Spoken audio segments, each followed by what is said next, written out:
The Jump Total War here, and today we'll be doing another Legendary Lord power comparison, this time covering the Wood Elves. I'm pretty sure you guys are familiar with the format by now. We're going to be judging them based on 3 criteria: battle power, command power, and faction power. Let's jump in now to number 4. Taking the number 4 spot is going to Goat Mel Gibson, also known as Orion. But before I go into his evaluation, I want to preface this by saying that I think he and Telson have been absolutely shafted by the Wood Elf update. Neither himself nor his faction have received any bonuses of any tangible value in this update, so I think it's really unfortunate that he's being left behind so much. He is definitely one of the worst Legendary Lords in the game coming up with this update. Anyway, let's evaluate his battle power. I'm going to give him an 8 out of 10. He's a fairly versatile fighter in that he's a decent melee combatant, he's got a decent missile weapon, and he's got a couple of okay bound spells. So it's good to have bound spells that don't use up any of your Winds of Magics, that way other wizards can do their spells without, you being affected by it. He's essentially borrowed from the Law of Metal, which is the Searing Doom and Gehenna's Golden Hounds, both of which decent spells, but he does them up to 3 times in every battle, which, that's okay. But overall, I think 8 out of 10, because he's not amazing at anything, but he's okay at everything, not warranting any higher than an 8. Anyway, let's move on to his command power. So I'm going to give him a 5 out of 10. He really doesn't do much at all to boost his army. If we have a look at what little he does have, most of it lies within his trait here, King in the Woods, giving his Wild Riders 20% weapon strength and a charge bonus of 8. Now, that's okay. It's an okay buff on a pretty terrible unit. Wild Riders in general, they're like fast, but they're super squishy. There are so much better units in the Wood Elf roster at both the low tier and the high tier that if you were going to get Wild Riders, it really just comes down to having a bit of flavor in your armies, not because they're actually good. You just don't need them. And the fact that he pretty much only buffs them is a bit of a letdown. Now, he does have an interesting other ability. This is new, in that he can actually spot any unit hiding in a forest anywhere on the map. Now, in theory, this sounds awesome. The AI is just not going to be able to hide. But in practice, the thing is that the AI doesn't really ever try to hide in the first place. There are very few maps in the game where the AI doesn't just deploy out in the middle of the field, even when they're the defender.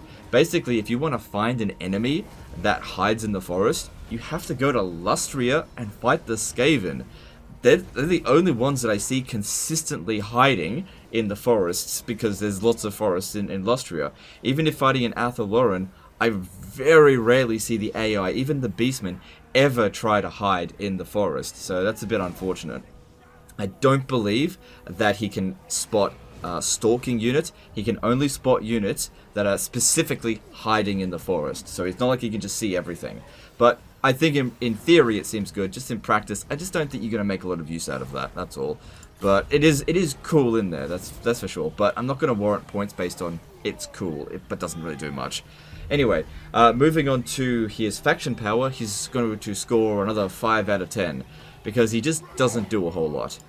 If we have a look at what he does do, go back to King in the Woods, his trait, which provides missile strength plus 5% all armies faction wide, which that's a pretty decent buff. The Wood Elves do have some of the best archers in the game at the tier 1 and at the tier 4 end of the spectrum, so this is something that will benefit him right from the start of the campaign, so that's not too bad. So that's really his intrinsic value. Now, he does have one other buff, but I don't think it's super valuable.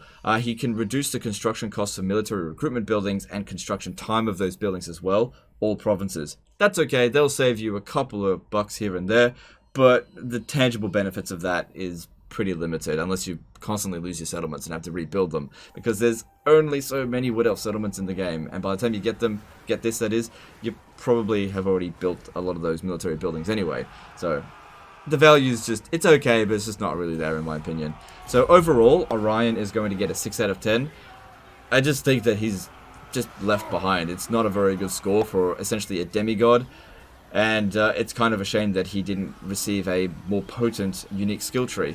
And we're probably not going to see any updates with him for several years. So you're just going to have to stay being a piece of crap for a little while, Orion. That's just the way it is. Anyway, let's move on now to number 3.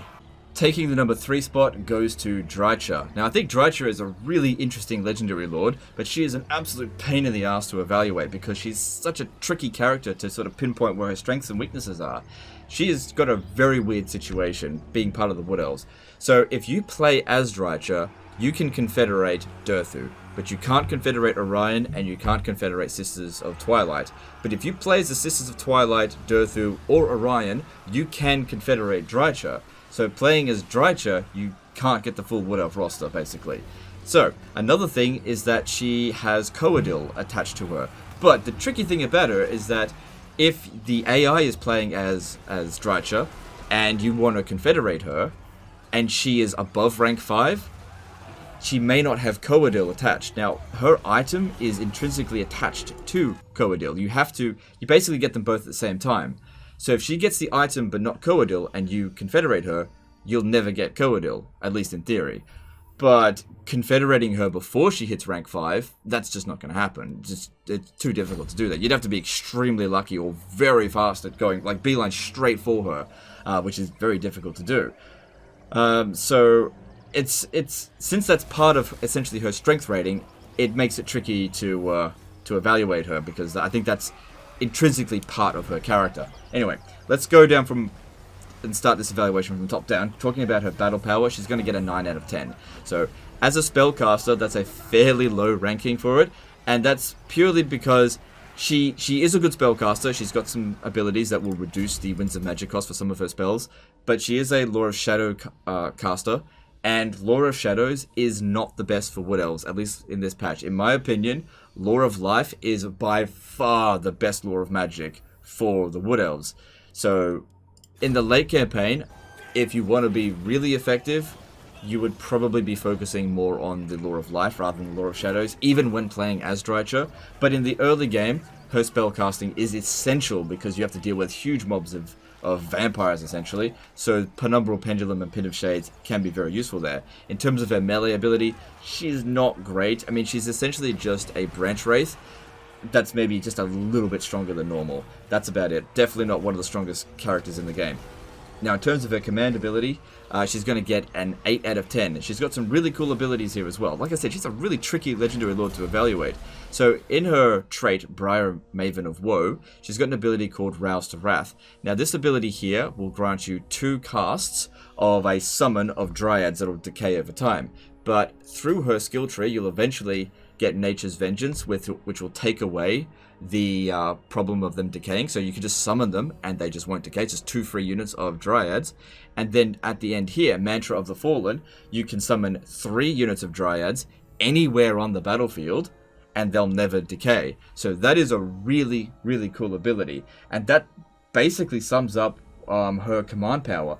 In terms of like the units that she boosts, it's mostly just dryads, which you'll phase them out pretty early on. Like, her dryads are okay, but you'll probably phase them out for better units down the track, so she's not going to gain too many points on that. But still, her ability, just her general abilities in here are just really tricksy, and just, they're quite powerful. Now, in terms of her faction power, now this is where I really struggled to evaluate her. I'm going to give her a 6 out of 10, because she doesn't really provide anything for the faction.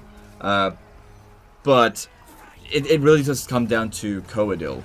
It's possible in theory to get Coadil, but it's so difficult to do it that I think that most people are just not going to do it. Unless something changes with her, I just don't think it's going to happen with most campaigns. And if you don't get Coadil, then she's just not really providing anything extra.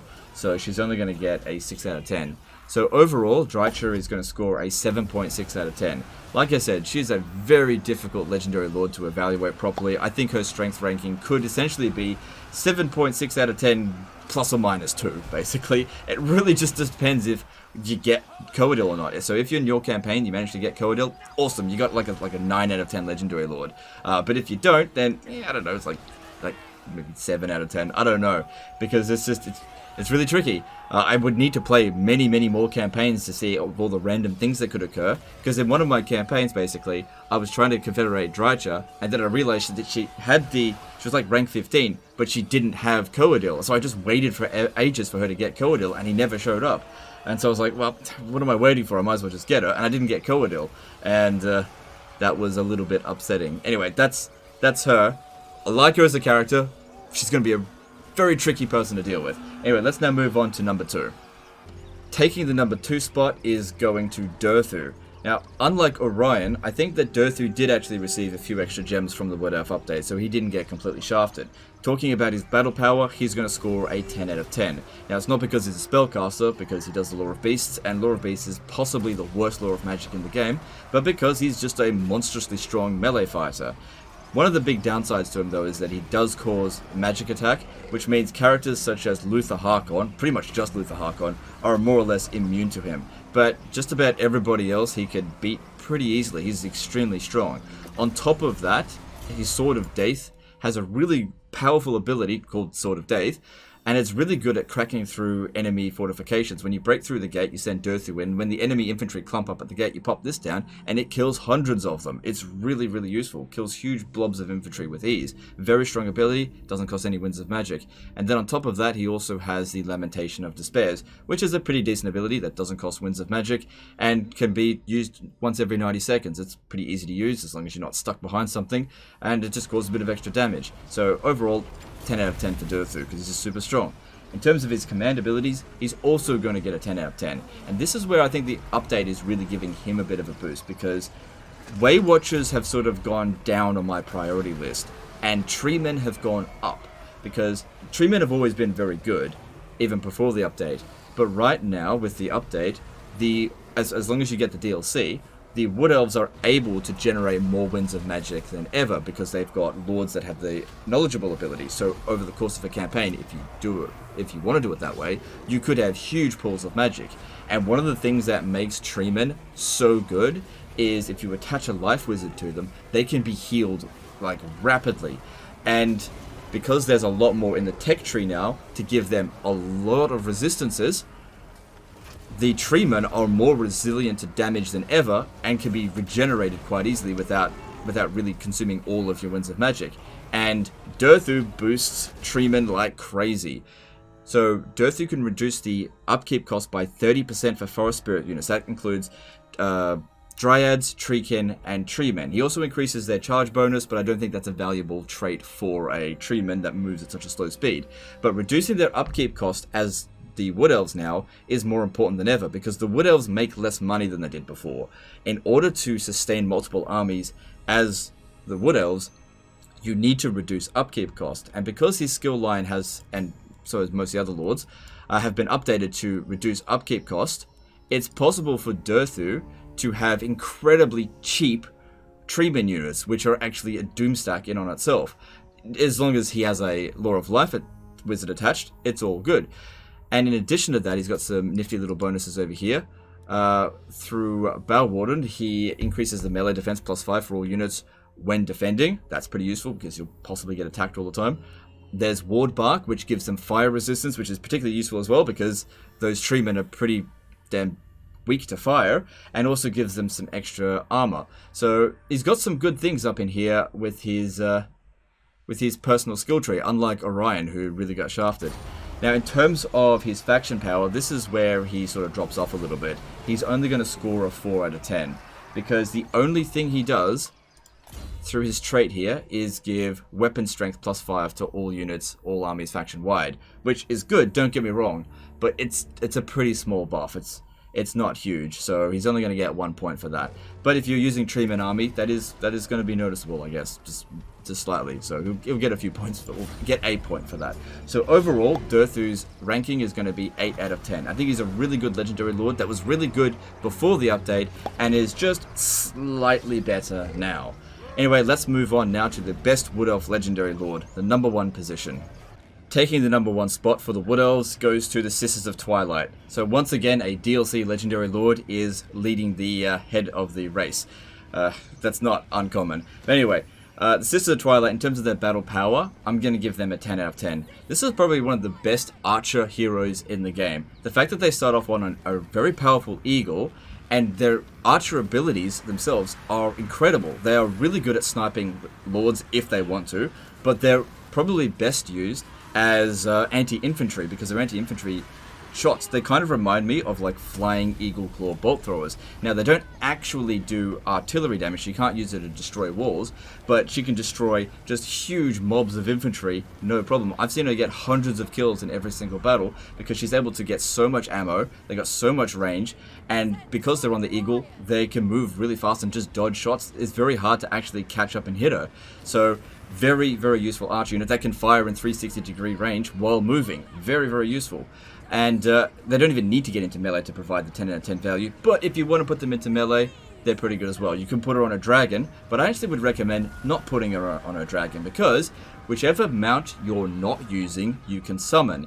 And as an archer unit, you're actually better off on an eagle than a dragon because an eagle is way faster. You can move out of unfavorable positions a lot faster or get into where you need to be a lot faster. But if you summon the dragon, you didn't have another dragon to use, and you could just send the dragon into melee to tie down units or use dragon breath or whatever. And if it gets killed, you can literally just summon it again the very next battle. It's entirely up to you how you want to play it. Very, very powerful lord on the battlefield. Now, in terms of her command power, she's also going to get a 10 out of 10. Now, she doesn't really boost Treeman units, which are the best units in the roster, but she boosts a whole lot of other things. So just going through that, I'll show you. Through Dusk and Dawn, she's able to reduce the upkeep costs for missile units by 15%, which is very useful because, at least in the early stages of the campaign, you're definitely going to want to use those missile units. They have some of the best missile units in the game. And she also increases the melee attack for flying units. Now, the flying units can be useful for her in the late campaign. Like, if you don't want to go Treeman spam, you might want to go Dragon spam. And Dragon spam is very much viable for her.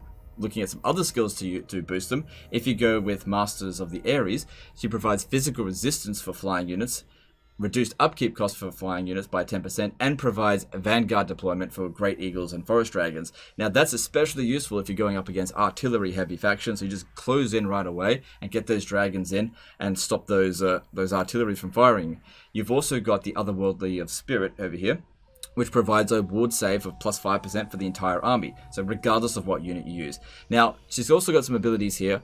Ability number of uses plus 1 for Volley of Kurnos. Now, that's only going to become effective if you're playing as the Heralds of Ariel, so we're not actually going to give her any points for that. And that would actually be a faction power ability, so maybe I'll come back to that in a bit, which actually we'll come to right now. So yeah, 10 out of 10 for command abilities. Now, let's talk about her faction power.